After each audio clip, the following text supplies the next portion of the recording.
बाबा महाकाल के दरबार में आम श्रद्धालु से लेकर बड़े बड़े राजनीतिक हस्तियां दर्शन पूजन करने के लिए आते हैं, लेकिन उज्जैन में कोई मंत्री, मुख्यमंत्री या प्रधानमंत्री यहाँ रात को नहीं रुक सकते। ऐसी मान्यता है कि जो भी नेता यहाँ रात गुजारता है उसकी सत्ता से कुर्सी छिन जाती है। चलिए आज हम आपको बताते हैं कि आखिर क्या है इसके पीछे की वजह। 12 ज्योतिर्लिंग में से एक ज्योतिर्लिंग उज्जैन में भी है, जिसे महाकालेश्वर ज्योतिर्लिंग कहते हैं। यह एक प्रमुख ज्योतिर्लिंग है। इन्हें ही उज्जैन का राजाधिराज माना जाता है। साथ ही उज्जैन में हजारों संत, ऋषि, ब्राह्मण जप और तप करने आते हैं।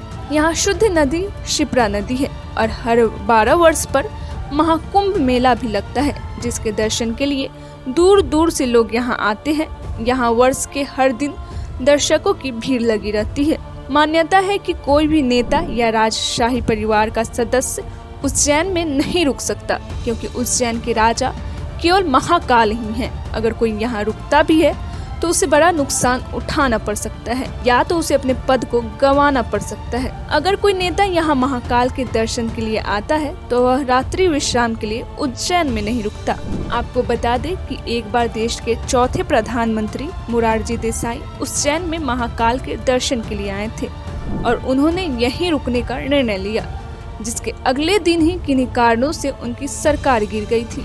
इसके बाद एक बार कर्नाटक के सीएम वाईएस येडियुरप्पा ने उज्जैन में रात्रि विश्राम किया था, जिसके मात्र 20 दिन बाद ही उन्हें किसी कारण से अपने पद से इस्तीफा देना पड़ा। राजा भोज के समय से ही यहाँ कोई भी राजा रात में नहीं रुक सकता।